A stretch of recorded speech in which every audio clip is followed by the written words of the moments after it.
Yes hello everyone, कैसे हैं आप सभी लोग? होपफुली घर पर है, बढ़िया है और स्वच्छित guys. So I am back again with full power guys. How are you all doing? कैसे हाल चाल? नमस्कार नमस्कार नमस्कार गाइस। मैं अनुराग द्विवेदी स्वागत करता हूं आप लोगों का हमारे इस वन शॉट सीरीज के अंदर, क्लास 11th का, ठीक है जी, स्पेस बैच जो आप लोगों के लिए जो फ्री बैच है गाइस उसके अंदर, ठीक है। और आज मैं आप लोगों के लिए गाइस लेकर आया हूं small business and entrepreneurship chapter, ठीक है जी। और इसी एक लेक्चर में आज की ही इस वीडियो हम लोग ये पूरा चैप्टर तसल्ली से खत्म कर देंगे गाइस, ठीक है जी। ओके, तो चलिए सर शुरू करते हैं बिना किसी देरी के।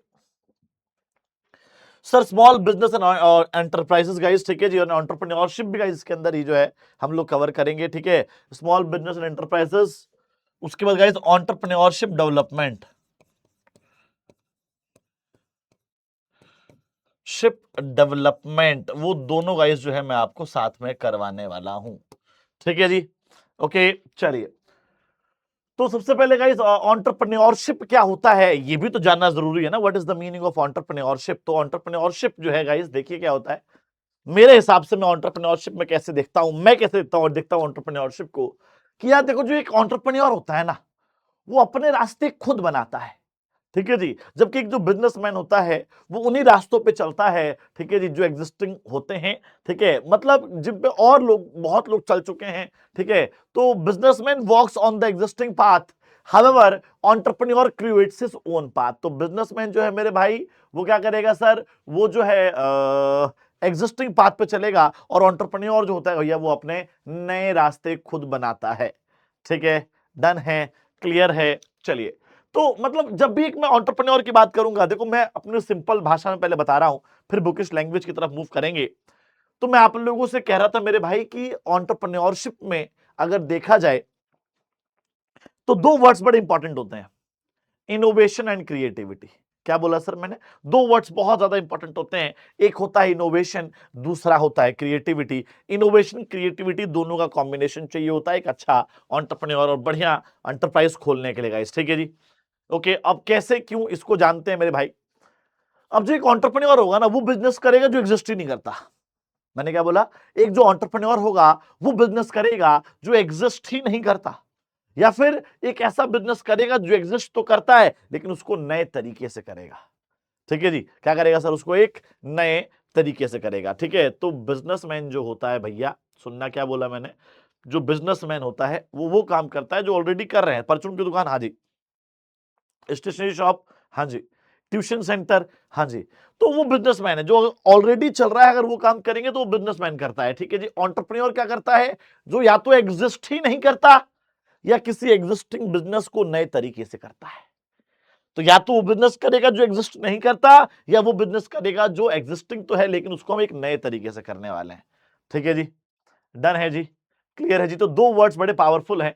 पहले मैं ये सारे फीचर्स करा देता हूं, कैरेक्टरिस्टिक्स करा देता हूं, उसके बाद कराऊंगा डेफिनेशन, क्योंकि और ज्यादा समझ में आएगी डेफिनेशन क्या होती है, ठीक है। ओके, देखो यार, एक एंटरप्रेन्योरशिप जो है ना, वो एक सिस्टमैटिक एक्टिविटी है। सर एंटरप्रेन्योरशिप सिस्टमैटिक एक्टिविटी क्यों है? देखिए यार, एंटरप्रेन्योरशिप सिस्टमैटिक इसलिए होता है क्योंकि आपको स्किल्स और नॉलेज चाहिए होती है। ऐसा नहीं है कि मुंह उठाया कुछ भी कर दिया और बोल रहे कि हो एंटरप्रेन्योरशिप हो गया, वो तो एंटरप्रेन्योरशिप हो गया, ऐसा नहीं होता है। ऐसा नहीं होता मेरे भाई, ठीक है जी। एंटरप्रेन्योरशिप क्या होगा? एंटरप्रेन्योरशिप में मेरे भाई आप जो है कुछ यूनिक, कुछ अलग करते हैं। आपके पास स्किल्स होनी चाहिए, नॉलेज होना चाहिए, रिस्क लेने के आपके पास पावर होनी चाहिए, ठीक है जी। कुछ क्रिएटिव क्रिटिकल थिंकिंग आपके पास होनी चाहिए। तो एंटरप्रेन्योरशिप एरी गैरी एक्टिविटी नहीं है। It is not a normal activity. It is a systematic activity which requires application of mind and skills, ठीक है। तो सिस्टमैटिक एक्टिविटी क्यों है सर जी? क्योंकि इसके अंदर आपको क्या चाहिए सर? एप्लीकेशन ऑफ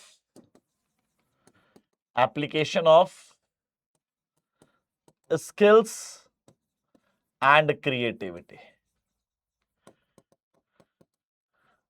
ठीक है जी। तो स्किल्स और क्रिएटिविटी की बाल को आपको जो है सबसे ज्यादा जरूरत होती है इसके अंदर। नेक्स्ट पे आते हैं sir, second one is lawful and purposeful activity. मतलब सर कोई भी इलीगल एक्टिविटी अगर आप करते हो और आप सोचते हो कि सर उस इलीगल एक्टिविटी को नए तरीके से करेंगे, सर लोगों से वसूली करेंगे सर एआई के थ्रू। कैसा लग रहा है सर? बढ़िया लग रहा है सुनने में, ठीक है जी। तो सर हम लोग क्या करने वाले हैं, एआई के थ्रू कुछ ना कुछ क्रिएटिव, कुछ ना कुछ इनोवेटिव करेंगे सर, ठीक है जी, और वसूली करेंगे। तो कोई भी इलीगल एक्टिविटी अगर आप नए तरीके से करना चाहते हो और अगर आप बोलो कि उसको मैं एंटरप्रेन्योरशिप कहता हूं, तो नहीं सर, ये एंटरप्रेन्योरशिप नहीं होगा। क्यों नहीं होगा? क्योंकि भैया वो लॉफुल नहीं है, वो पर्पसफुल नहीं है, ठीक है। ओके, तो एंटरप्रेन्योरशिप में क्या होगा मेरे भाई, एंटरप्रेन्योरशिप वही होगा जो लॉफुल होगा, जो जो पर्पसफुल होगा गाइस, ठीक है जी। Okay, it must be legal, it must be a legal activity guys, it must be a legal activity everyone। चलिए, next point is innovation. Innovation का मतलब क्या हुआ, देखो कुछ ना कुछ नया करना पड़ेगा। एंटरप्रेन्योरशिप की सबसे पहली रिक्वायरमेंट ही इनोवेशन है। अगर आप वो कर रहे हो जो ऑलरेडी लोग कर रहे हैं, तो आप एंटरप्रेन्योर है ही, कर ही नहीं रहे, ठीक है, आप एंटरप्रेन्योर हो ही नहीं, आप एंटरप्रेन्योरशिप कर ही नहीं रहे। एंटरप्रेन्योरशिप कब होगा, जब आप कुछ इनोवेटिव करोगे, कुछ नया करोगे, कुछ नया लेकर आओगे, ठीक है जी। डन है जी। तो innovation is very much important, innovation is very much compulsory in case of entrepreneurship। okay okay okay okay done done done done done। चलिए जी। so innovation is very much something new, something new and creative जो है आप लेकर आते हैं, that is innovation, ठीक है। अब आते हैं ऑर्गेनाइजेशन ऑफ प्रोडक्शन। सर बहुत लोगों को लगता है कि एंटरप्रेन्योरशिप का मतलब होता है कुछ नया आइडिया लेकर आना, लेकिन बालको आइडिया के साथ साथ हमें जो है कुछ रिसोर्सेज की जरूरत पड़ती है, ठीक है जी। ओके, तो ऑर्गेनाइजेशन ऑफ प्रोडक्शन, प्रोडक्शन को ऑर्गेनाइज करना पड़ता है, उसके लिए आपको various factors of production are required. क्या चाहिए सर, बहुत सारे various factors of production are required. बहुत तरह तरह के बाल को फैक्टर्स ऑफ प्रोडक्शन आपको चाहिए होते हैं गाइस, ठीक है जी। Okay, land, labour, capital, machinery, so various factors of production you have to organise to complete the entrepreneurship, ठीक है जी। अगर आपको एंटरप्राइज खोलना है तो सिर्फ आपको आइडिया नहीं चाहिए, आपको रिसोर्सेज, कैपिटल, फाइनेंस, ये सब चीजें भी हैं जो है गाइस, आपको अरेंज करनी ही करनी पड़ेंगी। बिना इन चीजों का अरेंजमेंट किए बिना आप जो है एक अच्छे एंटरप्रेन्योर नहीं बन सकते हैं। तो अगर आप एक अच्छे एंटरप्रेन्योर बनना चाहते हैं गाइस, तो आपको क्या करना पड़ेगा sir, various factors of production को अरेंज करना पड़ेगा, ऑर्गेनाइज करना पड़ेगा। चलिए जी, बहुत बढ़िया। Next one is guys risk taking. Sir risk taking का मतलब क्या होता है, देखिए यार, एक अच्छा एंटरप्रेन्योर, एक तगड़ा एंटरप्रेन्योर, एक विजनरी एंटरप्रेन्योर वो होता है जो रिस्क लेने के लिए तैयार होता है। मैं हमेशा बोलता हूं गाइस कि खतरों के खिलाड़ी बनना पड़ेगा अगर आपको एंटरप्रेन्योरशिप करना है, तो खतरों से खेलना पड़ेगा, ठीक है। रिस्क बहुत तरह तरह के आएंगे, बहुत तूफान जिंदगियों में आएंगे, ठीक है जी, इन रास्तों के बीच में आएंगे, आपको लड़ने हैं, लड़ते रहना है, लड़ने की क्षमता आपके पास होनी चाहिए, कुछ अलग करने की क्षमता आपके पास होनी चाहिए, कुछ कर दिखाने की क्षमता आपके पास होनी चाहिए गाइस, ठीक है। ओके, तो रिस्क टेकिंग बाल को एक बहुत ही बड़ा फैक्टर है, रिस्क टेकिंग बाल को एक बहुत ही बड़ा फैक्टर है, ठीक है। ओके डन है, ठीक है, ओके डन है। तो रिस्क लेने के लिए रिस्क लेना पड़ता है बाल को। अच्छा, मेरा एक सवाल भी है जो आप मुझे कमेंट में जवाब देंगे, इसका जवाब मुझे कमेंट में चाहिए गाइस। एंड वो क्या कमेंट होगा मेरे भाई, वो कमेंट होगा कि रिस्क अगर आप ज्यादा लेते हैं, ठीक है, अगर आप बाल को आप रिस्क ज्यादा लेते हैं, तो वो एंटरप्रेन्योरशिप होगा या बिजनेस, मतलब बिजनेस में ज्यादा रिस्क है या एंटरप्रेन्योरशिप में ज्यादा रिस्क है, ठीक है, आपको बताना है। ओके बाल को, डन है, क्लियर है। आप बताएंगे रिस्क किसमें बाल को, बिजनेस खोलने में है या एंटरप्रेन्योरशिप के थ्रू स्टार्टअप खोलने में है, ठीक है। चलिए, अब एक करके रीड भी कर लें बाल को। एक देखो, सिस्टमैटिक एक्टिविटी होती है, एंटरप्रेन्योरशिप रिक्वायर सर्टेन स्किल्स चाहिए, नॉलेज चाहिए, कॉम्पिटेंसी चाहिए, which can be developed by training के थ्रू डेवलप हो सकता है, ऑब्जर्वेशन एंड वर्क एक्सपीरियंस के थ्रू डेवलप किया जा सकता है। Lawful and purposeful activity guys, बिल्कुल एक लीगल एक्टिविटी होनी चाहिए, ठीक है। तो lawful business is the objective of entrepreneurship. An entrepreneur aims to create and operate enterprise by performing legitimate actions and satisfaction of customers needs and wants following the legal and ethical code of conduct. तो ethical code of conduct, legal code of conduct का इस्तेमाल करते करते ही आपको जो है customer के needs and wants को सेटिस्फाई करना है। अगर आप कोई भी एथिकल कंडक्ट, लीगल फ्रेमवर्क के से बाहर निकल के अगर आप कोई काम करते हैं, तो वो एंटरप्रेन्योरशिप नहीं कहलाएगा, इस बात का ध्यान रखिएगा। नेक्स्ट है मेरे भाई entrepreneurship involves creating something new, मैंने बोला था ना, समथिंग न्यू, कुछ नया करना पड़ेगा। एंटरप्रेन्योरशिप का जो बेसिक रूल है वो क्या है, something new according to the environment, customer needs, ठीक है जी, जिससे कॉस्ट भी रिड्यूस हो, बेटर रिजल्ट मिले, प्रॉफिट भी ज्यादा होगा इस, ठीक है, ओके। नेक्स्ट है ऑर्गेनाइजेशन ऑफ प्रोडक्शन, मैंने बताया ना बाल को, वेरियस फैक्टर्स ऑफ प्रोडक्शन आपको ऑर्गेनाइज करने पड़ते हैं। Entrepreneurship brings various factors of production, ठीक है जी। जैसे कि भैया क्या था, product production for a productive activity of and coordinates and control the factors of production as well as the efforts of the person. तो फैक्टर्स ऑफ प्रोडक्शन को कोऑर्डिनेट भी करना पड़ेगा लोगों से। तो जो भी फैक्टर्स ऑफ प्रोडक्शन है जैसे कि लैंड, लेबर, कैपिटल, ठीक है, इन सबको बाल को हमें लोगों से कोऑर्डिनेट करके काम को करना पड़ेगा, अचीवमेंट ऑफ गोल करना पड़ेगा गाइस, ठीक है। नेक्स्ट है रिस्क टेकिंग। रिस्क टेकिंग का मतलब क्या होता है मेरे भाई, रिस्क टेकिंग का मतलब होता है रिस्क लेना। रिस्क लेने का मतलब क्या है, देखो मेरे भाई, अगर आप एक बिजनेस में हैं जिसमें अगर आप रिस्क ले पा रहे हैं, मैंने क्या बोला, अगर आप एक बिजनेस में हैं जिसमें आप रिस्क ले पा रहे हैं, ठीक है जी, और कुछ इनोवेटिव, कुछ नया भी कर रहे हैं, तो बिजनेस नहीं है मेरे भाई, वो एक एंटरप्रेन्योरशिप है, ठीक है। एंड एंटरप्रेन्योर गारंटी, देखो वो बाकी लोगों के रिस्क भी अपने सर पे ले लेता है।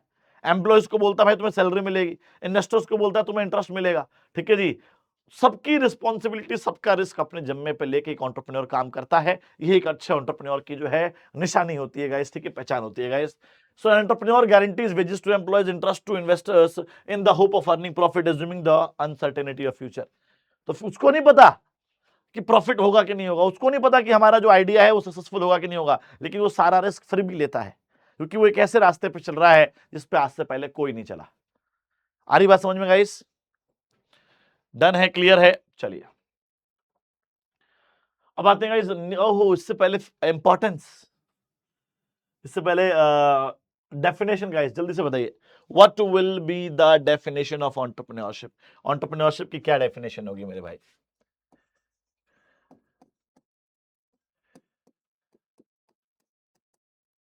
डेफिनेशन क्या लगता है, क्या होता है एंटरप्रेन्योरशिप? हाँ जी guys, entrepreneurship is the process of, हाँ जी, entrepreneurship is the process of opening one's own enterprise by assuming risk, ठीक है जी, एंड यू नो ओनरशिप उसी के हाथ में, कंट्रोल उसी के हाथ में, मैनेजमेंट उसी के हाथ में रहेगा, ठीक है जी। But the main you know the points are doing that those things with innovation and creativity. उन काम को वो इनोवेशन और क्रिएटिविटी के साथ करेगा, ठीक है, ओके। सो लिखते हैं भैया ये चीज, आ जाओ। Entrepreneurship ship is the process of, entrepreneurship is a process of opening या creating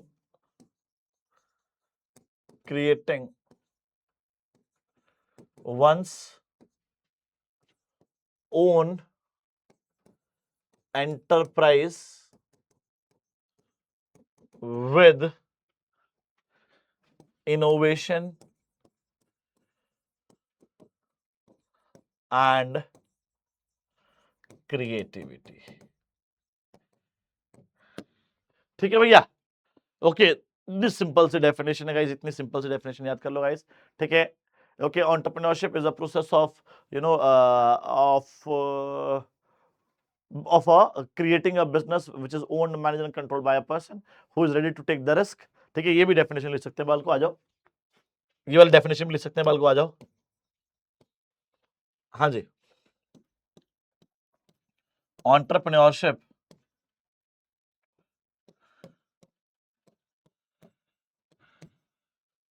entrepreneurship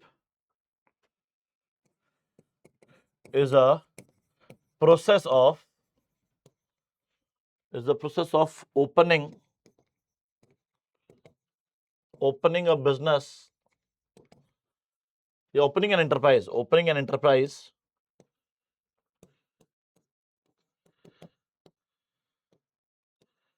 which is owned, managed and controlled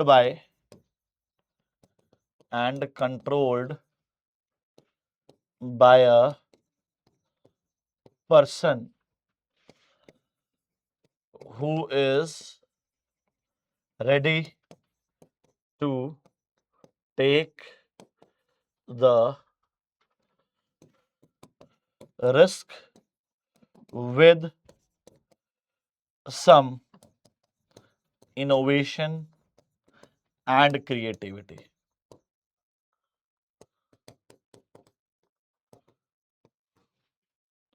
done हो गया भैया, क्लियर हो गया भैया?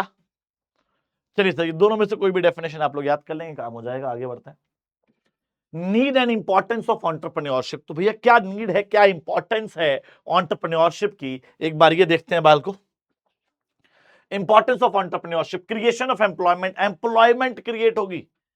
भैया एक बात बताओ, जब एंटरप्रेन्योरशिप होगा, नए बिजनेस खोलेंगे, कैसे बिजनेस खोलेंगे जो एग्जिस्ट नहीं करते, या ऐसे बिजनेस खोले जाएंगे जो एग्जिस्ट तो करते हैं लेकिन उनको नए तरीके से जब किया जाएगा तो बहुत सारी एम्प्लॉयमेंट जनरेट होगी मेरे भैया। तो creation of employment, employment create की जाएगी। Entrepreneurship generates employment. एंटरप्रेन्योरशिप क्या करता है सर? एम्प्लॉयमेंट जनरेट करता है। It provides entry level job, entry level job provide करता है, ठीक है जी। Required for gaining experience, experience gain करने की कोशिश करता है, ठीक है जी। And training for unskilled workers, और अनस्किल्ड वर्कर्स की ट्रेनिंग के ऊपर काम करता है गाइस, ठीक है जी। तो कहीं ना कहीं जब भी एंटरप्रेन्योरशिप होगा तो कुछ नया एम्प्लॉयमेंट जनरेट होगी, एंट्री लेवल जॉब मिलेगी लोगों को, ठीक है। ओके, नेक्स्ट है मेरे भाई इनोवेशन। इनोवेशन का मतलब क्या होता है मेरे भाई? इनोवेशन का मतलब होता है कुछ नया, समथिंग न्यू। तो जब भी हम एंटरप्रेन्योरशिप करेंगे कुछ नया होगा, कुछ अलग होगा, कुछ डिफरेंट होगा। जब भी एंटरप्रेन्योरशिप होगा बाल को कुछ नया होगा, कुछ डिफरेंट होगा, कुछ अलग होगा, इस बात का ध्यान रखना है, ठीक है जी। It is the hub of innovation भैया, कुछ इनोवेशन का अलग दुनिया है मेरे भाई। It is the hub of innovation. तो एंटरप्रेन्योरशिप एक हब है इनोवेशन की, जहां पर हर बार कुछ नया प्रोडक्ट, नए वेंचर्स, नई मार्केट, नई टेक्नोलॉजी, नई क्वालिटी, नया प्रोडक्ट सामने निकल के आता है जो लोगों के जीवन पे बहुत बड़ा इंपैक्ट डालता है गाइस। तो ध्यान रखना, एंटरप्रेन्योरशिप का सबसे बड़ा फायदा जो है वो कुछ नया, कुछ इनोवेटिव निकल के आना ही है, ठीक है। नेक्स्ट है impact on society and community. तो एंटरप्रेन्योरशिप का मेरे भाई सबसे बड़ा इंपैक्ट पड़ता है गाइस, किस पर पड़ता है? वो पड़ता है सोसाइटी के ऊपर, वो पड़ता है कम्युनिटी के ऊपर गाइस, ठीक है। सो एंटरप्रेन्योरशिप का अगर देखा जाए तो एंटरप्रेन्योरशिप का सबसे बड़ा इंपैक्ट जो पड़ेगा वो सोसाइटी पे और कम्युनिटी पे पड़ेगा। सर सोसाइटी पे कैसे पड़ेगा? देखो, सोसाइटी में लोगों को रोजगार मिलेगा, ठीक है जी। ओके, और रोजगार मिलेगा तो क्या होगा सर? लोगों की इनकम बढ़ेगी। इनकम बढ़ेगी तो क्या होगा? इनकम बढ़ेगी तो लोगों के पास पैसा ज्यादा होगा एजुकेशन पे, सैनिटेशन पे खर्च करने के लिए। स्लम्स जो हैं, झुग्गी झोपड़ियां, वो कम होगी। होम ओनरशिप, अपना घर का जो सपना होता है वो सबका पूरा होने लगेगा गाइस, ठीक है जी। और लोग जो हैं high quality and better product खरीदने लग जाएंगे, लोगों का स्टैंडर्ड ऑफ लिविंग बढ़ जाएगा। So this is the entire impact of entrepreneurship, ठीक है जी, on the society and community. तो सोसाइटी और कम्युनिटी पे इस तरह के बाल को इंपैक्ट देखने को मिलेंगे, पॉजिटिव इंपैक्ट देखने को मिलेंगे।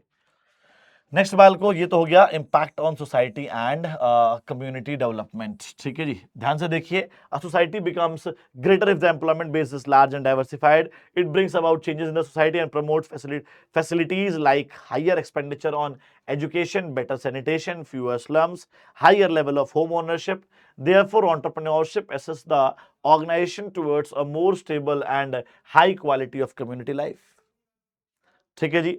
नेक्स्ट है increase standard of living. Sir standard of living का मतलब होता है मेरे भाई रहन सहन का तरीका।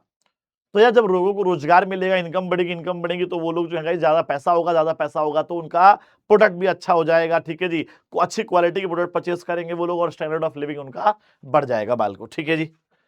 ओके, नेक्स्ट है सपोर्ट रिसर्च एंड डेवलपमेंट। तो एंटरप्रेन्योरशिप जो है मेरे भाई कुछ नया निकालते हैं ये लोग। एंटरप्रेन्योरशिप के अंदर बाल को एक नया प्रोडक्ट, कुछ नया सिस्टम, नया प्रोसेस निकाला जाता है जिसको फर्दर रिसर्च किया जाता है। फिर कुछ नया निकल के आएगा जिसको फिर फर्दर रिसर्च करेंगे। तो कहने का मतलब क्या है सर? कहने का मतलब सिर्फ इतना सही है कि एंटरप्रेन्योरशिप से जो गाइस क्या होता है, कुछ नया निकल के आता है जिससे फर्दर रिसर्च किया जाता है गाइस, ठीक है जी। ओके, रिसर्च एंड डेवलपमेंट के लिए टॉपिक्स एंड प्रोजेक्ट्स मिल जाते हैं। So new product and services needs to be researched and tested before launching in the market. Therefore, an entrepreneur also dispenses finance for research and development with research institutes and universities. तो research institute और universities को भी पैसा दिया जाता है कि जाओ इस पर रिसर्च करो, ठीक है। अगला है प्रोसेस ऑफ एंटरप्रेन्योरशिप। एंटरप्रेन्योरशिप का क्या प्रोसेस होगा ये भी देखना है बाल को एक बार, ठीक है जी। ओके, तो सबसे पहला आता है बाल को डिस्कवर करना। देखो यार, जब भी हम लोग एंटरप्रेन्योरशिप करेंगे तो कुछ नया, कुछ इनोवेटिव प्रोडक्ट या प्रोसेस हम लोग डिस्कवर करेंगे। एक आइडिया हमारे माइंड में आएगा कि यार ये काम करते हैं, ये काम करके देखते हैं, ऐसा बिजनेस करके देखते हैं गाइस, ठीक है। तो एंटरप्रेन्योरशिप जब भी आप एंटरप्रेन्योरशिप करते हैं तो सबसे पहली चीज जो हमें करनी चाहिए वो क्या करनी चाहिए सर? डिस्कवर करना चाहिए। क्या करना चाहिए बाल को? डिस्कवर करना चाहिए, ठीक है। ओके, ओके है क्या? क्लियर है क्या? तो डिस्कवर करेंगे बाल को, ठीक है जी। डिस्कवर करने के बाद क्या करेंगे सर? इवैल्यूएशन करेंगे। हाँ जी गाइस, डिस्कवर करने के बाद क्या करेंगे सर? डिस्कवर करने के बाद इवैल्यूएशन करेंगे, मतलब इवैल्यूएट करेंगे, मतलब चेक करेंगे कि बिजनेस क्या है, कैसा है, ठीक है। जो आइडिया हमने सोचा है वो ठीक है कि नहीं है, ठीक है। टेक्निकली पॉसिबल है कि नहीं है, फाइनेंशियली पॉसिबल है कि नहीं है, इकोनॉमिकली पॉसिबल है कि नहीं है, ऐसे कुछ बाल को स्टडी की जाएंगी। Okay, done.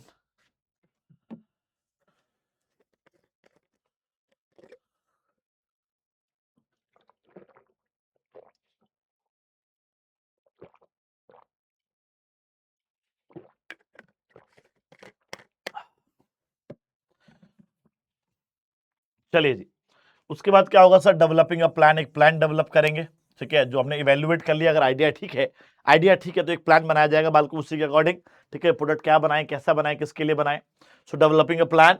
उसके बाद रिसोर्सेज अरेंज होंगे, है ना। प्रोडक्ट प्रोडक्ट के लिए गाइस जो भी चीजें चाहिए वो सारे रिसोर्सेज अरेंज किए जाएंगे। रिसोर्सेज कितने होते हैं guys? 4M, man, machine, money, material, वो सारे 4M जो है गाइस हम लोग जो है अरेंज करेंगे। तो रिसोर्सेज के अंदर बाल को क्या कहते हैं हम लोग? रिसोर्सिंग करते हैं। रिसोर्सिंग मतलब रिसोर्सेज को अरेंज किया जाता है, ठीक है, ताकि प्रोडक्शन को स्टार्ट किया जा सके। उसके बाद गाइस हम लोग जो है कंपनी को मैनेज करेंगे, कंपनी के लिए सिस्टम्स तैयार करेंगे। कंपनी के लिए गाइस जो है जो भी हमारी कंपनी है उस कंपनी में क्या क्या चीजें हो सकती हैं, कैसे कैसे हो सकती हैं, ठीक है। सिस्टम डेवलप होंगे, प्रोसेस डेवलप होंगे, टेक्निक्स डेवलप होंगी, ठीक है। तो ये सब चीजें जो है बाल को मैनेजिंग द कंपनी में आ जाएगा। And the last one is guys harvesting. Harvesting का मतलब क्या होता है बाल को? हार्वेस्टिंग का मतलब होता है प्रॉफिट की कटाई। तो प्रॉफिट को काटा जाएगा मेरे भाई, है ना। और कंपनी के फ्यूचर ग्रोथ और अदर एस्पेक्ट्स के बारे में सोचेंगे कि कंपनी का फ्यूचर क्या हो सकता है, कंपनी कैसे आगे काम कर सकती है, ऑपरेट कर सकती है गाइस, ठीक है। तो ये सब चीजें जो है बाल को देखा जाएगा। ओके, चलिए, तो पहला डिस्कवर हो गया भैया। Any new process begins with a fresh idea and objective. कोई भी नया बिजनेस, कोई भी नया एंटरप्राइज एक आइडिया से ही निकल के आता है, एक ऑब्जेक्टिव से ही निकल के आता है। उसके बाद इवैल्यूएशन। इवैल्यूएशन में हम लोग अपने आप से बहुत सारे क्वेश्चन पूछेंगे कि क्या ये बिजनेस टेक्निकली पॉसिबल है कि नहीं है, क्या ये बिजनेस फाइनेंशियली पॉसिबल है कि नहीं है, क्या ये बिजनेस इकोनॉमिकली पॉसिबल है कि नहीं है, ठीक है। उसके बाद डेवलपिंग अ प्लान।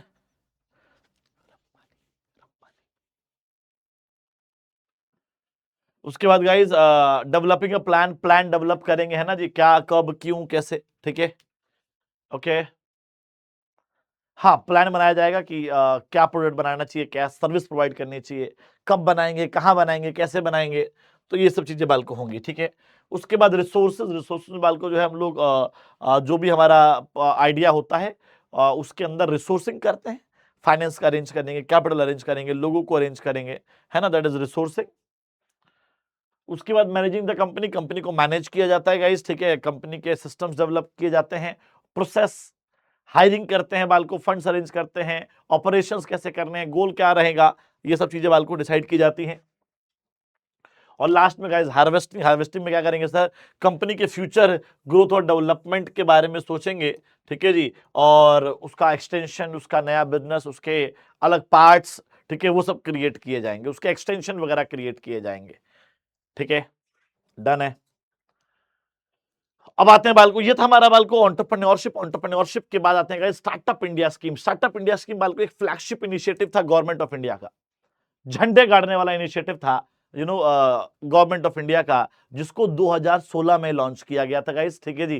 किस लिए? ताकि एक इकोसिस्टम डेवलप कर सके। किसके लिए सर? एंटरप्रेन्योर्स के लिए, ठीक है। So we wanted to develop a ecosystem for the entrepreneurs जो फ्यूचर एंटरप्रेन्योर्स हैं, ठीक है जी, जिनके माइंड में आइडियाज हैं लेकिन वो आगे नहीं निकल के आ पा रहे हैं। तो एक ऐसा वातावरण बनाने की कोशिश की गई जहां पर इंडिया के अंदर बहुत सारे नए नए स्टार्टअप्स आए। So the Startup India scheme is a flagship initiative. It is a flagship initiative of the government of India with an objective, जिसका ऑब्जेक्टिव क्या था भैया? To carve a strong ecosystem. To carve a strong ecosystem.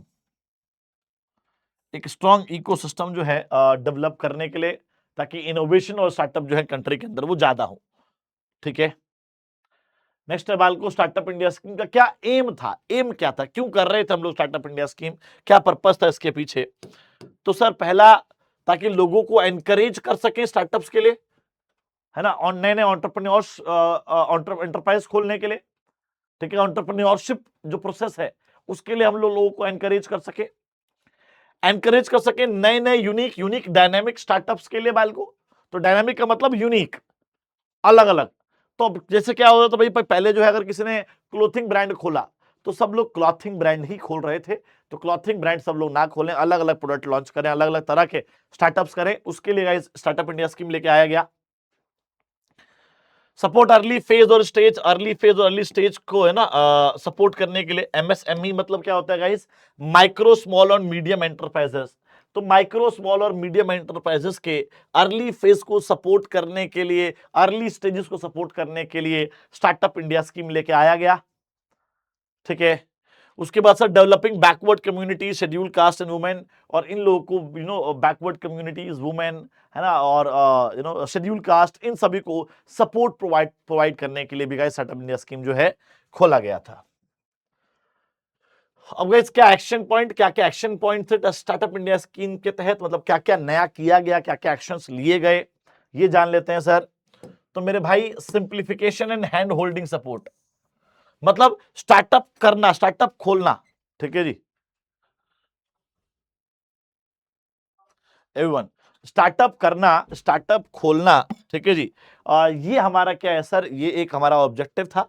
अब startup खोलना, startup करने के लिए, ठीक है, स्टार्टअप इंडिया स्कीम के तहत सिंपल किया गया, और हैंड होल्डिंग सपोर्ट, हाथ पकड़ के खुलवाएगा। आ जाओ, आ जाओ, स्टार्टअप खोलना है, आ जाओ, हम खुलवाते हैं, आ जाओ, आ जाओ, आ जाओ। तो व्हाट इज दैट? कि स्टार्टअप खोलना इंडिया के अंदर, इस प्रोसेस को सिंपल किया गया, और हैंड होल्डिंग सपोर्ट भी प्रोवाइड किया गया गाइस, ठीक है। Next point, legal support and fast track patent examination.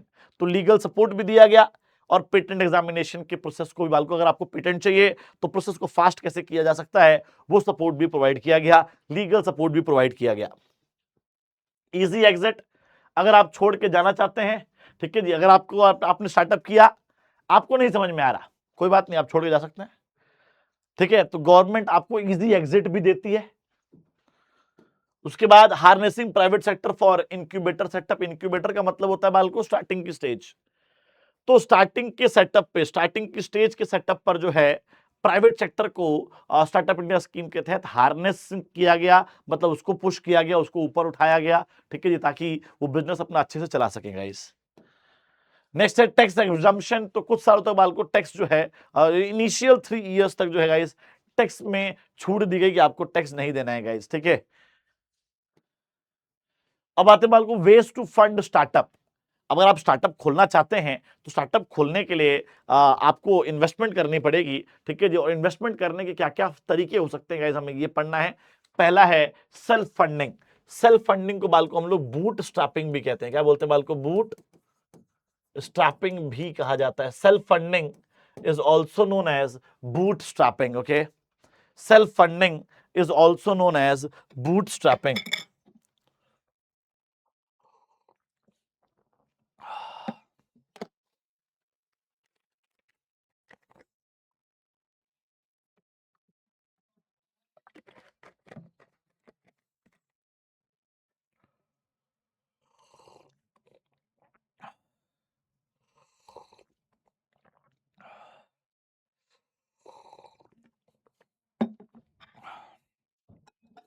तो self funding is also known as guys bootstrapping. ठीक है जी, मतलब कि आप अपने बिजनेस में खुद ही पैसा लगा रहे हो, that is self funding, that is bootstrapping. उसके बाद मेरे भाई क्राउड फंडिंग। क्राउड फंडिंग मतलब पब्लिक इन्वेस्टमेंट। आपने पब्लिक को बोला शेयर्स बेचे और पब्लिक को बोला भैया आप लोग पैसा लगा दो, तो क्राउड फंडिंग है ना, उसको बोलते हैं। और it is also known as public investment. Angel investment, angel मतलब फरिश्ता। मैंने किसी इंसान को, रैंडम इंसान को अपना आइडिया सुनाया, ठीक है जी, उसको आइडिया पसंद आ गया, उसने मेरे बिजनेस में पैसा लगा दिया, तो वो इंसान मेरे लिए फरिश्ता है। ठीक है जी, तो एंजल इन्वेस्टमेंट, इसको बाल को हम लोग इंडिविजुअल इन्वेस्टमेंट भी कहते हैं, इंडिविजुअल इन्वेस्टमेंट भी कहा जाता है। ठीक है, उसके बाद वेंचर कैपिटल। वेंचर कैपिटल में क्या है, जैसे मान लो भैया मैं किसी कंपनी के पास गया, मैंने किसी कंपनी को आइडिया सुनाया, उनको पसंद आ गया, उन्होंने पैसा लगा दिया, दैट इज वेंचर कैपिटल। मतलब इसको बाल को इंस्टीट्यूशनल इन्वेस्टमेंट कहते हैं, इंस्टीट्यूशनल इन्वेस्टमेंट कहा जाता है। ठीक है, नेक्स्ट बाल को funding from incubators and accelerators. Incubators वो होते हैं जो स्टार्टिंग की स्टेज पर सपोर्ट प्रोवाइड करते हैं, एक्सेलरेटर्स वो होते हैं जो ग्रोथ की स्टेज पर सपोर्ट प्रोवाइड करते हैं, पैसा प्रोवाइड करते हैं गाइस। नेक्स्ट है विनिंग कॉन्टेस्ट फंड। आप किसी कॉन्टेस्ट में पार्टिसिपेट किया, आपने पैसा जीता और वो पैसा उठा के आपने जो है गाइस किसी बिजनेस में लगा दिया, that is winning contest fund. ठीक है, उसके बाद बैंक लोन। बैंक लोन मतलब आपने किसी बैंक से पैसा ले लिया मेरे भाई, उसको इन्वेस्ट कर दिया। ठीक है जी, तो बैंक लोन लेके भी गाइस जो है आप अपने बिजनेस स्टार्टअप के ऊपर पैसा लगा सकते हैं। Non banking financial companies, NBFCs. ठीक है, तो नॉन बैंकिंग फाइनेंशियल कंपनीज से भी गाइस आप लोन लेके पैसा बिजनेस के अंदर लगा सकते हैं। Government offer guys, government offer में क्या होता है, गवर्नमेंट भी बहुत सारे क्या ऑफर करती है सर, स्कीम्स ऑफर करती है। अब 10,000 करोड़ बाल को पहले का अमाउंट है, अब चेंज हो गया होगा। ठीक है जी, तो 10,000 करोड़ बाल को यूनियन बजट के अंदर रखे गए, जिसमें बोला गया कि अगर आपके पास यूनिक स्टार्टअप है तो इसमें से पैसा आपको मिल जाएगा। ठीक है, तो गवर्नमेंट के ऑफर से भी आप जाके गाइस गवर्नमेंट का अप्लाई करके पोर्टल पर और सारे डॉक्यूमेंटेशन वेरिफिकेशन करवा के आप लोग फंडिंग वहां से भी ले सकते हो। उसके बाद guys quick money. Quick money मतलब और भी बहुत सारे तरीके हैं गाइस जिसके थ्रू जो है पैसा अरेंज किया जा सकता है, जैसे कि एडवांस पेमेंट। सेल से पहले ही आपने पैसा उठा लिया, सेल कोई आपकी खुद की प्रॉपर्टी थी, प्रॉपर्टी बेच दी या क्रेडिट कार्ड का इस्तेमाल कर लिया। तो these are the methods of quick money. एकदम से पैसा अरेंज करना पड़े तो आप इनमें से किसी एक का इस्तेमाल करके पैसा अरेंज कर सकते हैं गाइस। अब आते हैं गाइस आईपीआर। आईपीआर क्या होता है, देखो आईपीआर का मतलब होता है इंटेलेक्चुअल प्रॉपर्टी राइट। क्या मतलब होता है मेरे भाई, इंटेलेक्चुअल प्रॉपर्टी राइट। जब आपको कोई स्पेशल राइट दे दिया जाएगा उससे बोलेंगे इंटेलेक्चुअल प्रॉपर्टी राइट, आईपीआर। अब मान लीजिए सर मैंने 20 साल मेहनत करके ये पेन बनाया, ठीक है जी, 20 साल मेहनत करने के बाद गाइस मैंने ये पेन बनाया और जैसे ही मैंने ये बेचने के लिए मार्केट में उतारा, मेरे पड़ोसी ने उसको कॉपी किया और सेम पेन बना दिया एक दिन के अंदर ही। तो क्या मुझे मेरी मेहनत, 20 साल की मेहनत मैंने करी, कोई आविष्कार किया, क्या मुझे उस मेरी मेहनत का फल मिला? नहीं मिला। मिलना चाहिए था, मिलना चाहिए था भाई साहब। तो आपको आपकी मेहनत का फल मिले, आपकी क्रिएटिविटी का फल अगर आपको मिले, उसके लिए गाइस आप जो है एक लीगल तरीका अपना सकते हैं जिसको बोलते हैं आईपीआर, इंटेलेक्चुअल प्रॉपर्टी राइट। ठीक है जी,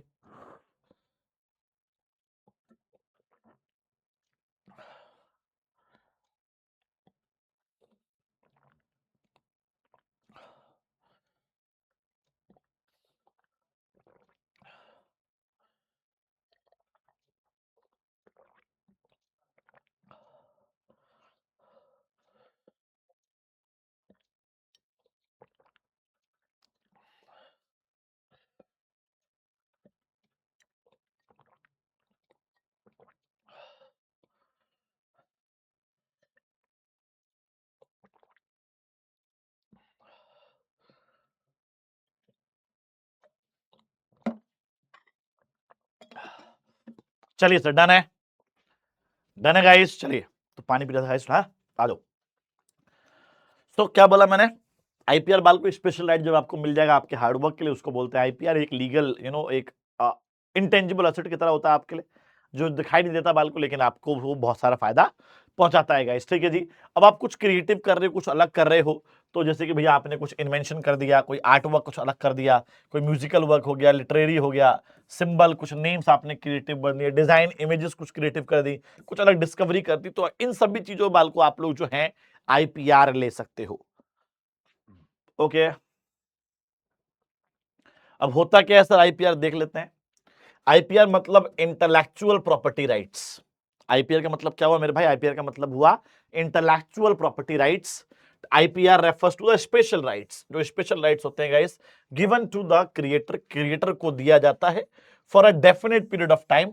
ठीक है, डेफिनेट एक 10 साल तक, 20 साल तक, अगर आपने 20 साल मेहनत करी है तो 10 साल तक अब ये प्रोडक्ट जो है, ये पेन सिर्फ आप ही बनाओगे, आप ही बेचोगे। कोई और बनाएगा, कोशिश करेगा तो उसके ऊपर केस कर दिया जाएगा। तो आईपीआर जो है बालको एक स्पेशल राइट होता है ताकि आपको हार्डवर्क के बदले आपको उसका बेनिफिट मिल जाए।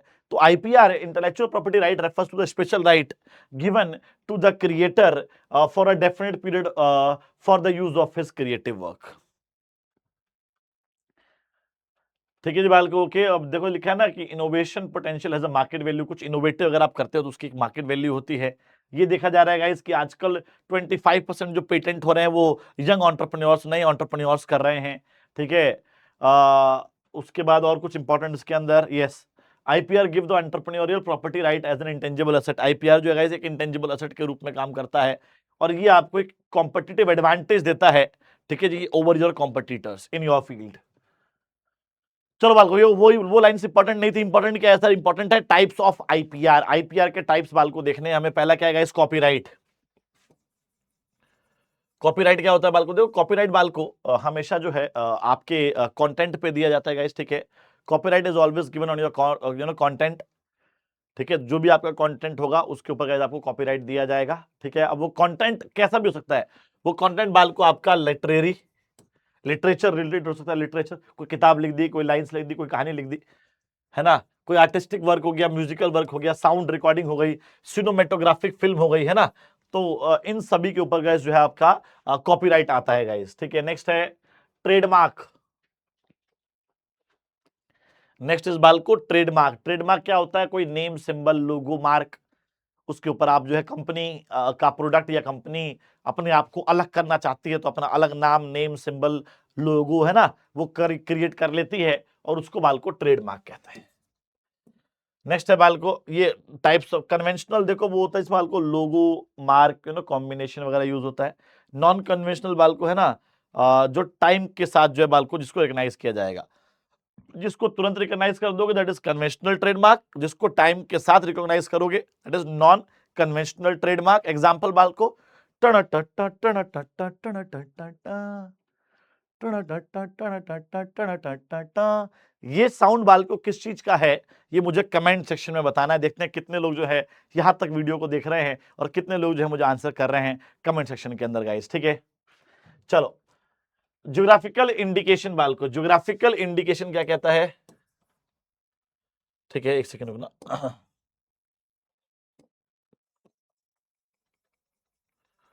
ज्योग्राफिकल इंडिकेशन, तो ज्योग्राफिकल इंडिकेशन एक तरह का आईपीआर है जिसके अंदर अगर आप एक पर्टिकुलर ज्योग्राफिकल एरिया से अगर आप बिलोंग करते हैं, वो प्रोडक्ट बिलोंग करता है तो उसके ऊपर का आईपीआर दिया जा सकता है। जैसे बाल को चाय पत्ती अगर मैं घर पे उगा लूं, अपने घर के ऊपर बाल को अगर मैं छत पे चाय पत्ती उगा लूं और उसको बोलूं भाई ये तो दार्जिलिंग की चाय पत्ती है, तो क्या बेच सकता हूं क्या? नहीं सर, क्योंकि ज्योग्राफिकल इंडिकेशन नाम का एक आईपीआर जो है उस एरिया को दिया गया है कि सिर्फ यहीं की चाय पत्ती को दार्जिलिंग की चाय पत्ती बोली जाएगी, है ना। ओके, नागा मिर्च वैसे ऐसी बाल को मिजोरम की चिली है, वर्ली की पेंटिंग्स हैं। ठीक है, ओके, तो एक पर्टिकुलर ज्योग्राफिकल एरिया में जब जब आपको आईपीआर दिया जाएगा कि इस तरह के प्रोडक्ट और सर्विस अगर यहां परफॉर्म किए जा रहे हैं तो कहीं और के प्रोडक्ट और सर्विस को वो नाम नहीं मिलेगा। ठीक है, नेक्स्ट बाल को पेटेंट। बाल को देखो पेटेंट हमेशा आपको एक्सपेरिमेंट, इनोवेशन, साइंटिफिक इंप्रूवमेंट्स पे दिया जाता है। ठीक है जी, ओके, और बाकी लोगों को रोका जाता है कि भैया आप उसे बेच नहीं सकते हो, सेम प्रोडक्ट यूज नहीं कर सकते हो। ठीक है जी, एंड कहीं इंपोर्ट एक्सपोर्ट नहीं कर सकते हैं। So it protects the scientific invention, product or processes which shows technical advancement over the already known product. Technological advancement कुछ आपने अलग करके दिखा दिया, इस पे पेटेंट मिलता है गाइस। ठीक है, इट प्रोवाइड्स एक्सक्लूसिव राइट आपको दिया जाएगा। ठीक है जी, क्या कि all others and exclude all others, बाकी लोगों को जो है ना ये बनाना है, ना यूज करना है, ना ऑफर करना है, ना बेचना है ना, और ना ही इंपोर्ट एक्सपोर्ट करना है। ओके बालको, डिजाइन क्या होता है? देखो, डिजाइन एक ऐसा आईपीआर जिसमें कलर कॉम्बिनेशंस, लाइंस, अरेंजमेंट, इन सब के ऊपर आईपीआर दिया जाता है।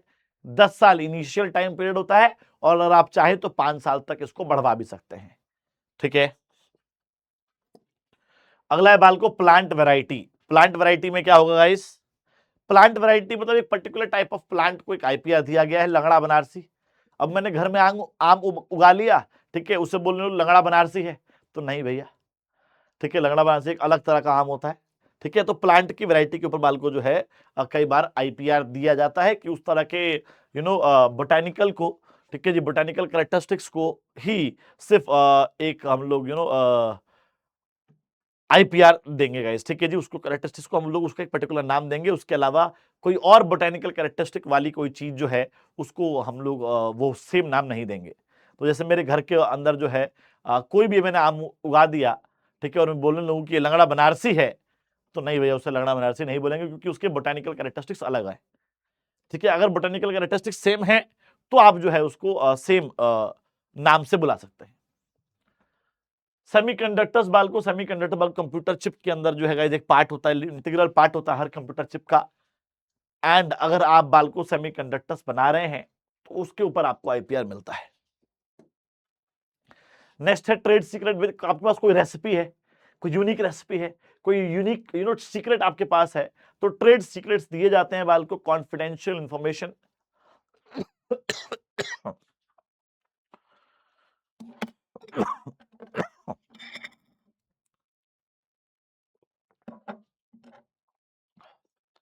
आपका बालको कोई कॉन्फिडेंशियल इंफॉर्मेशन है, और उस कॉन्फिडेंशियल इंफॉर्मेशन के ऊपर गाइस आपको जो है आईपीआर दिया जाता है गाइस। ठीक है, ओके, तो IPR is given on some confidential information, confidential methods, techniques.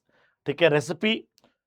तो आप जो है अपने अपने उस इंफॉर्मेशन को रिवील नहीं करना चाहते हैं, उस मेथड को रिवील नहीं करना चाहते हैं, उस प्रोसेस को रिवील नहीं करना चाहते हैं गाइस। ठीक है, तो उसके ऊपर भी गाइस आईपीआर दिया जाता है। Basically any confidential information which provides competitive as, recipe of Coca Cola जैसे कि बालको जो है वो एक ट्रेड सीक्रेट है, ये भी एक तरह का आईपीआर होता है। नेक्स्ट बाल को ट्रेडिशनल नॉलेज, पुरानी नॉलेज, पुरानी नॉलेज के ऊपर भी गाइस आईपीआर दिया जाता है ना, योगा, यूनानी, सिद्धि, आयुर्वेद। ठीक है, अगर हम बाल को मैं ऐसे करके ऐसे करूं और बोलूं कि ये तो टाइकांडू का स्टेप है, तो नहीं भैया, आयुर्वेद का सूर्य नमस्कार, ओ सॉरी, योगा का सूर्य नमस्कार नमस्कार है, तो योगा का सूर्य नमस्कार बाल को इसको बोला जाता है। तो हर नॉलेज के ऊपर भी गाइस जो है, ट्रेडिशनल नॉलेज जो पुरानी नॉलेज है उसके ऊपर भी आईपीआर दिया जाता है गाइस। ठीक है, ओके, चलिए जी।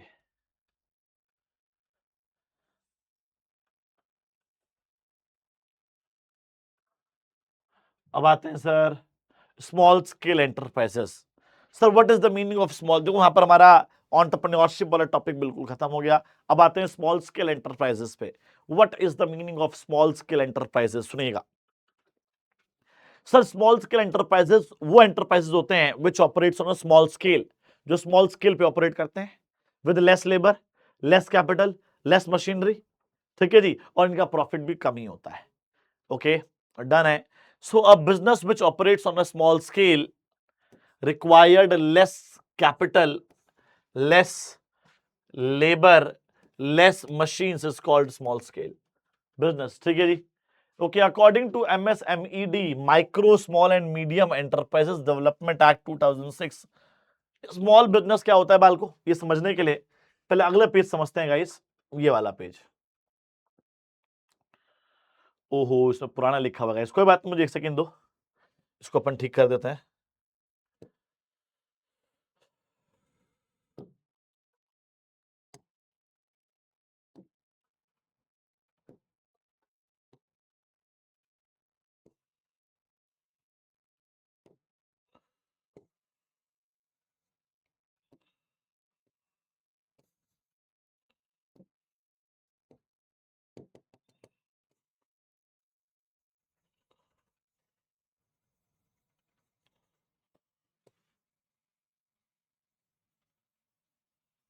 हाँ जी, एक सेकंड रुकिएगा प्लीज, बस है ना, इसको ठीक कर देते हैं।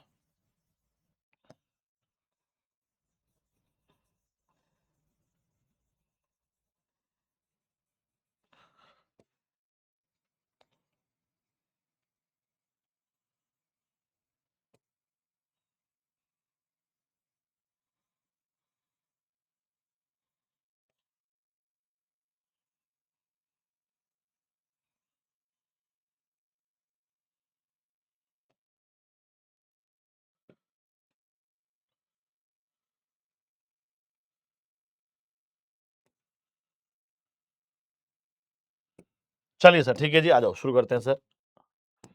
यस गाइस, तो कैटेगरी हमारे पास बालको कितनी है? हमारे पास जो है 3 कैटेगरी है, micro enterprises, small enterprises, medium enterprises. Sir micro enterprises क्या होता है? देखो, जिसके अंदर इन्वेस्टमेंट जो है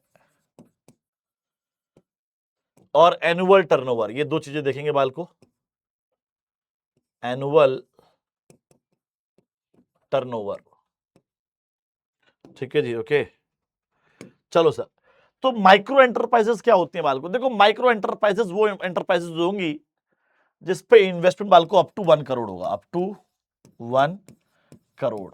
ठीक है जी, अगर आपका इन्वेस्टमेंट 1 करोड़ तक का है तो वो भैया माइक्रो एंटरप्राइज कहलाएगा। But annual turnover guys should be less than 5 crore, 5 crore से कम होना चाहिए। एक पंजे 5, एक पंजे 5। ठीक है जी गाइस, एक पंजे 5। चलो ठीक है जी भैया, आ जाओ स्मॉल एंटरप्राइजेस पे आते हैं बालको। स्मॉल एंटरप्राइजेस पे आते हैं गाइस। स्मॉल एंटरप्राइजेस वो एंटरप्राइजेस होते हैं बालको जिसके अंदर इन्वेस्टमेंट कितनी होगी भैया? From 1 crore to 10 crore, from 1 crore to 10 crore. ठीक है जी, ठीक है जी, डन है जी। 1 करोड़ से 10 करोड़ तक की इन्वेस्टमेंट होनी चाहिए। और एनुअल टर्नओवर कितना होगा मेरे भाई? एनुअल टर्नओवर जो है guys less than 50 crore, less than 50 crore. Okay, less than 50 crore guys. आगे बढ़ते हैं सर। अगला है मीडियम एंटरप्राइजेस। तो मीडियम एंटरप्राइजेस कौन सी होती है गाइस? मीडियम एंटरप्राइज वो एंटरप्राइज होती हैं जिसके अंदर इन्वेस्टमेंट जो guys above from 10 crore to 50 crore लिख लो sir, from 10 crore to 50 crore. ठीक है जी, आ जाओ सर। तो 10 करोड़ से 50 करोड़ हो गया हमारा मीडियम पे, एंड यहां पर less than 250 crore, less than 250 crore. आ जाइए सर। तो मेरे भाई माइक्रो एंटरप्राइजेस क्या होते हैं सर? माइक्रो एंटरप्राइजेस वो एंटरप्राइजेस होते हैं जिसकी इन्वेस्टमेंट 1 करोड़ तक की होती है। ठीक है जी, investment is around 1 crore, that is known as micro enterprises. ठीक है जी, इनका एनुअल टर्नओवर कितना होगा भैया? Less than 5 crore. तो एक पंजे 5। तो अगर आपने 1 करोड़ तक पैसा लगाया है तो वो किस में जाएगा सर? वो जाएगा अपना माइक्रो एंटरप्राइजेस के अंदर। लेकिन एनुअल टर्नओवर 5 करोड़ से ऊपर नहीं होना चाहिए, उसका 5 गुना। चलो सर, स्मॉल एंटरप्राइजेस क्या होंगे? जिसकी इन्वेस्टमेंट लिमिट 1 करोड़ से 10 करोड़ के बीच में होगी। अगर आपने 1 करोड़ से 10 करोड़ के बीच में इन्वेस्टमेंट करी है, so that will be known as small enterprises. And the annual turnover should not go beyond 50 crore से, 10 पंजे 50। ठीक है जी। उसके बाद बालको मीडियम एंटरप्राइजेस क्या होते हैं? मीडियम एंटरप्राइजेस वो एंटरप्राइजेस होते हैं जिसमें इन्वेस्टमेंट लिमिट 10 करोड़ से लेके 50 करोड़ तक जाएगी। कितनी बालको? 10 करोड़ से 50 करोड़। ठीक है जी। और इसका एनुअल टर्नओवर कितना होगा मेरे भाई? 50 पंजे 250, 250 करोड़ गाइस। ठीक है जी, डन है। चलिए, तो डेफिनेशन तो खुद ही लिख देंगे मेरे भाई, आ जाओ। Small enterprises according to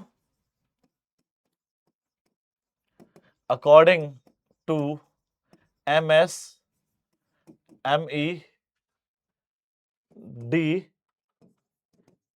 act 2006 है ना, 2006। स्मॉल बिजनेस क्या होगा sir? Small business enterprises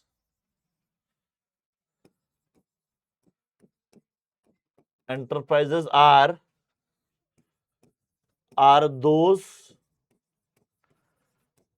enterprises whose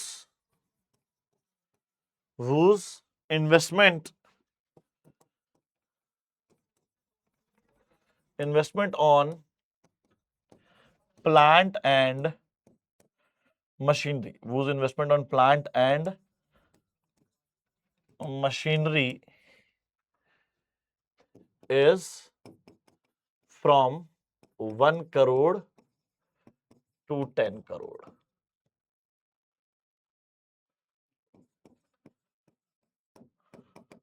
done है भैया, क्लियर है क्या? तो sir small business enterprise are those enterprises in which the investment is is in between 1 crore to 10 crore. ठीक है, चलिए role of small scale industries in India पे आते हैं। रूरल इंडिया में क्या रोल है स्मॉल स्केल इंडस्ट्रीज का, छोटी इंडस्ट्रीज का, रूरल इंडिया के ऊपर क्या इंपैक्ट पड़ता है। चलिए sir provides employment in rural areas. देखो स्मॉल स्केल इंडस्ट्रीज जो है गाइस, स्मॉल स्केल इंडस्ट्रीज ने बहुत सारा एम्प्लॉयमेंट प्रोवाइड किया है रूरल एरियाज के अंदर।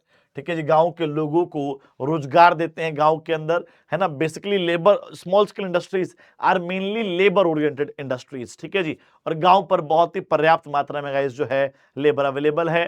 ठीक है, तो provides employment in rural areas. Next, improve standard of living. अब गांव के लोगों को गांव में रोजगार मिल जाएगा, उनकी इनकम बढ़ेगी, इनकम बढ़ेगी तो भैया क्या होगा, उनका स्टैंडर्ड इकोनॉमिक कंडीशन इंप्रूव होगी। ठीक है जी, रहन सहन का स्टैंडर्ड ऑफ लिविंग इंप्रूव होगा। नेक्स्ट है बाल को प्रिवेंट्स माइग्रेशन। माइग्रेशन का मतलब होता है मेरे भाई पलायन। तो पलायन को रोकने में बहुत बड़ा रोल प्ले करता है मेरे भाई कौन, स्मॉल स्केल इंडस्ट्रीज। गांव के लोगों को जब गांव में ही रोजगार मिल जाएगा तो शहरों की तरफ वो लोग पलायन नहीं करेंगे गाइस। ठीक है, नेक्स्ट है balanced regional development. Balanced regional development का मतलब क्या होता है मेरे भाई, बैलेंस्ड रीजनल डेवलपमेंट का मतलब ये होता है कि भैया देखो जो लोकल रिसोर्सेज हैं उनका इस्तेमाल करने को आपको मिल जाता है। ठीक है जी, अब लोकल रिसोर्स का इस्तेमाल करने के लिए अगर आप रूरल एरिया में जाएंगे तो रूरल एरिया का विकास होगा। Roads, bank, infrastructure, electricity, water supply. Okay, तो ये सब चीजें बाल को इंप्रूव होती हैं। सिर्फ गांव का जो सिर्फ शहरों का विकास नहीं होता, गांव को भी विकास का मौका मिलता है। नेक्स्ट है बाल को equitable distribution of national income. गरीब और अमीर, भैया जब गांव के लोगों को रोजगार मिलेगा तो जो गरीब और अमीर का जो डिफरेंस है वो कम होता है मेरे भाई, है ना। तो equitable distribution of national income. Next बाल को अब स्मॉल स्केल इंडस्ट्रीज का role socio economic development of India. India की डेवलपमेंट पर क्या क्या रोल है, हमें ये देखना है बाल को। Role of small scale industries in socio economic development of India. ठीक है, ओके। तो पहला पॉइंट है मेरे भाई employment. The first point is मेरे भाई एम्प्लॉयमेंट। एम्प्लॉयमेंट का मतलब क्या होता है गाइस, एम्प्लॉयमेंट का मतलब होता है रोजगार, लोगों को रोजगार दिया जाता है गाइस। ठीक है जी, ओके। तो स्मॉल स्केल इंडस्ट्रीज ने गाइस पूरे इंडिया के लेबर्स को रोजगार दिया। ठीक है जी, बहुत ही भारी मात्रा में रोजगार जो है प्रोवाइड किया जाता है स्मॉल स्केल इंडस्ट्रीज द्वारा। सर स्मॉल स्केल इंडस्ट्री जो है बहुत तरह तरह के प्रोडक्ट बना के देती है। Small scale industries produce variety of product guys. ठीक है जी, रेडीमेड गारमेंट, स्टेशनरी, साबुन, leather goods, plastic, rubber goods, ऐसे डिफरेंट टाइप्स ऑफ गुड्स जो है भैया स्मॉल स्केल इंडस्ट्रीज प्रोड्यूस करती हैं। नेक्स्ट बाल को एक्सपोर्ट। टोटल टोटल एक्सपोर्ट का 45% जो है वो स्मॉल स्केल इंडस्ट्रीज प्रोवाइड करती हैं। ठीक है, टोटल एक्सपोर्ट बाल को इंडिया के अंदर जितना भी एक्सपोर्ट हो रहा है उसका 45% is contributed by the small scale industries. ठीक है, 45% is contributed by the small scale industries. ठीक है, नेक्स्ट इस बाल को balanced regional development. Sir balanced regional development का मतलब क्या हुआ, जरा बताइए। हाँ जी सर, बैलेंस्ड रीजनल डेवलपमेंट का मतलब ये हुआ कि सिर्फ लोकल रिसोर्सेज जो हमारे पास हैं उनका अच्छे से इस्तेमाल होगा गांव में अगर खुलेगा तो, और सिर्फ शहरों का विकास नहीं होगा, गांव का भी विकास करने का मौका मिलेगा। Complementary to large scale industries. तो लार्ज स्केल इंडस्ट्रीज के लिए स्मॉल स्केल इंडस्ट्रीज एक सपोर्टिंग इंडस्ट्री है जो लार्ज स्केल इंडस्ट्री को सपोर्ट प्रोवाइड करती है। ठीक है, अब लार्ज स्केल इंडस्ट्री अगर गाड़ी बना रही है तो ये लोग टायर, इंजन वगैरह, है ना, छोटे छोटे ग्लास, रबड़, है ना, सीट कवर्स, ये सब बना के देते हैं, मतलब कि स्पेयर पार्ट से लोग प्रोवाइड करते हैं। अगला, low cost of production. Sir small scale industry जो है लो कॉस्ट ऑफ प्रोडक्शन पे ऑपरेट करती है। सर क्यों करती है मेरे भाई, क्यों करती है सर? कितनी देर?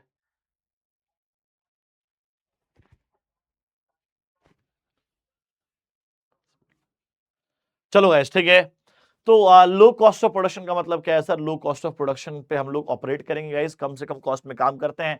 स्मॉल स्केल इंडस्ट्रीज जो हैं लो कॉस्ट ऑफ प्रोडक्शन पर ऑपरेट करते हैं गाइस। ठीक है, ओके, क्योंकि ये लोग लोकल रिसोर्सेज और लेबर का इस्तेमाल करते हैं।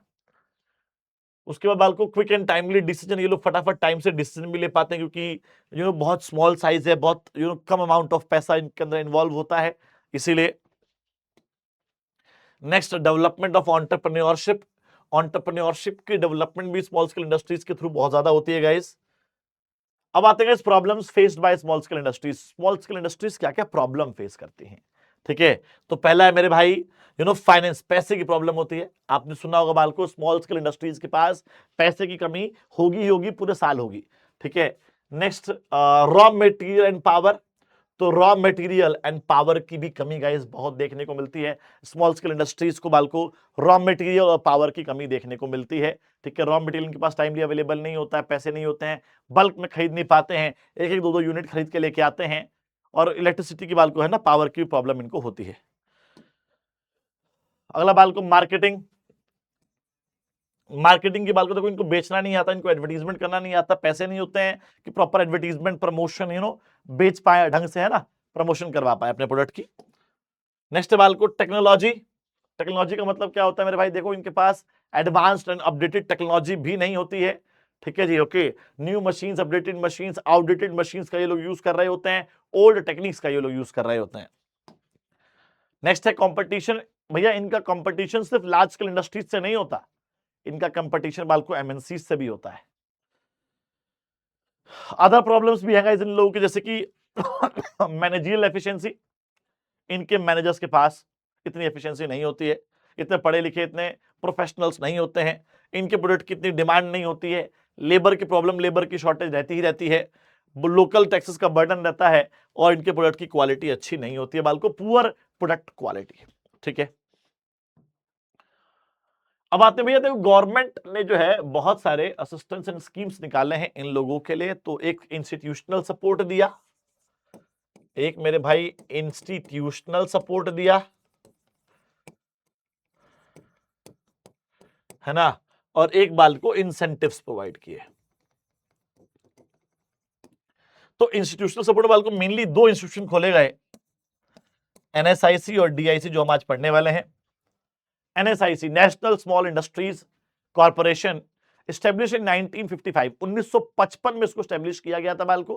क्यों स्टैब्लिश किया गया होगा सोचो सर, गवर्नमेंट ने एनएसआईसी को स्टैब्लिश किया सर स्मॉल स्केल इंडस्ट्रीज को सपोर्ट करने के लिए। स्मॉल स्केल इंडस्ट्रीज को जो भी प्रॉब्लम्स हो रही हैं एवरीवन, स्मॉल स्केल इंडस्ट्रीज को जो भी प्रॉब्लम्स हो रही हैं, उन प्रॉब्लम्स को दूर करने के लिए, ठीक है जी, okay. So this was set up in 1955 to promote, aid and foster the growth of small scale industries in India.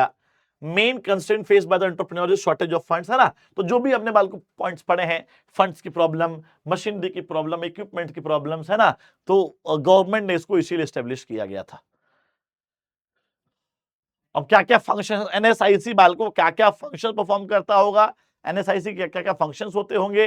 पहला, इंपोर्टेड मशीन्स, रॉ मटेरियल, है ना, प्रोवाइड करता है। भाई प्रॉब्लम क्या थी, मशीन की, इंपोर्टेंट मशीन की प्रॉब्लम थी, रॉ मटेरियल की प्रॉब्लम थी, वो दूर करता है, ठीक है। और क्या फंक्शन है मेरे भाई, आप एक्सपोर्ट नहीं कर पा रहे हो, मार्केटिंग नहीं कर पा रहे हो, तो आपके प्रोडक्ट को एक्सपोर्ट करने में आपकी हेल्प करता है NSIC. Sir technology, advance technology provide करता है आपको, आपकी टेक्नोलॉजी को अपग्रेड करने में आपकी हेल्प करता है। इक्विपमेंट्स प्रोवाइड करता है, बहुत सारे इक्विपमेंट, मशीनरी प्रोवाइड करता है लीज बेसिस पर।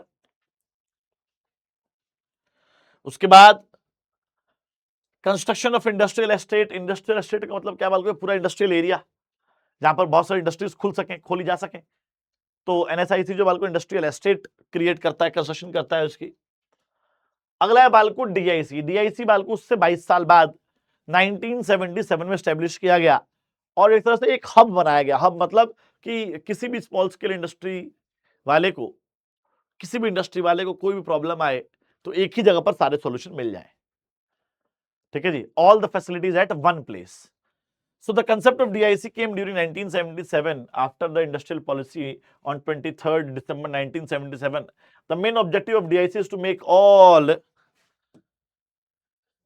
make available all necessary services at one place. सारी सर्विसेज को एक ही जगह पर अवेलेबल कराओ, भटकना ना पड़े किसी को। It act as a focal point, main point of industrialisation in the district. एक डिस्ट्रिक्ट के सारा काम जो है यहीं पर हो जाता है।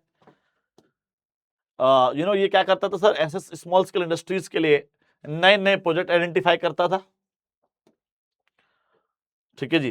परमानेंट रजिस्ट्रेशन सर्टिफिकेट वगैरह स्मॉल स्केल इंडस्ट्रीज को प्रोवाइड करता था। मार्केटिंग सपोर्ट, मार्केटिंग की प्रॉब्लम थी तो डीआईसी मार्केटिंग सपोर्ट प्रोवाइड करता था। लिंक था किसके बीच में, जो मेन बैंक है उस डिस्ट्रिक्ट का और एंटरप्रेन्योर के बीच में, ताकि एंटरप्रेन्योर को इजीली बैंक से लोन दिलवा सके। इसमें बहुत बड़ा रोल इनका हुआ करता था। बिजनेसमैन को लाइसेंस वगैरह इलेक्ट्रिसिटी बोर्ड से इलेक्ट्रिसिटी सप्लाई, वाटर सप्लाई प्राप्त करने में आसानी से इसमें हेल्प करता था। तो ये तो हो गया डीआईसी। अब गवर्नमेंट ने कुछ अदर इंसेंटिव्स भी दिए कि अगर आप अपना बिजनेस हिली एरिया में, पहाड़ी एरिया में या किसी रूरल एरिया में खोलते हैं तो हम आपको पावर जो है, बिजली जो है 50% कंसेशनल रेट पर प्रोवाइड करेंगे। 5 साल तक कोई टैक्स नहीं देना है। Land at concessional rate, water no profit no loss basis पर मिलता था। ऑक्ट्रॉय एक तरह का टाइप ऑफ टैक्स था बालको,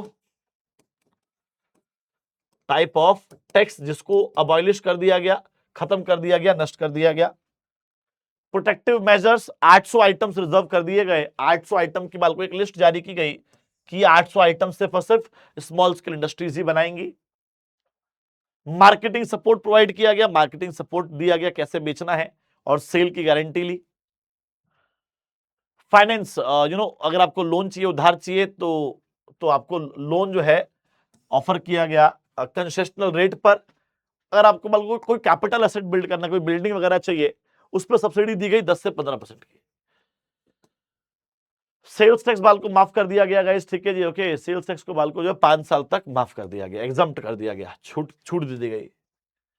उसके अलावा बाल को, जो हमने भी एनएसआईसी डीआईसी पढ़े, इसके अलावा बाल को और भी बहुत सारे इंस्टीट्यूट खोले गए। ठीक है, इसमें से कोई से भी 2-3 नाम ध्यान रख लो बाल को, जैसे कि मैं बोलता हूं कि नाबार्ड ध्यान रख लो, एसआईडीबीआई ध्यान रख लो और स्फूर्ति ध्यान रख लो, national bank for agriculture and rural development. और उसके बाद बाल को आपका SIDBI, small industries development bank of India, और scheme of fund for regeneration of traditional industries guys, ठीक है जी। तो ये 3 जो है क्या है सर, ये 3 आपके जो है इंस्टीट्यूट्स हैं अदर देन एनएसआईसी और डीआईसी। नाम याद होना चाहिए और कुछ जरूरत नहीं है। ओके एवरीवन, सो हमने वन शॉट में गाइस यहां पर चैप्टर खत्म कर लिया है। होमवर्क यही है कि जो भी बुक आपके पास है उसके जितने भी एमसीक्यू, जितने भी केस स्टडीज है वो प्रैक्टिस करो आप, ठीक है, okay. So attempt all questions from book, ठीक है बाल को, okay. So thank you so much, मिलते हैं फिर बाल को आप लोगों से नेक्स्ट क्लास के अंदर। टिल देन अपना ख्याल रखना है आप लोगों को, एंड पढ़ते रहना है, पढ़ाते रहना है, ज्ञान को बढ़ाते रहना है। एंड नेक्स्ट चैप्टर बाल को, चैप्टर नंबर 9 इंटरनल ट्रेड, बहुत ही जल्द लेकर आऊंगा। होपफुली आप लोगों ने पूरी वीडियो देखी है और जो क्वेश्चंस मैंने पूछे हैं वो आपने कमेंट सेक्शन में जवाब दिया है उन लोगों का, ठीक है जी। सो गाइज मिल रहा हूं फिर मैं आप लोगों से नेक्स्ट क्लास के अंदर। Till then bye bye, take care, जय हिंद, जय Bharat guys, bye bye bye bye bye, lots of love.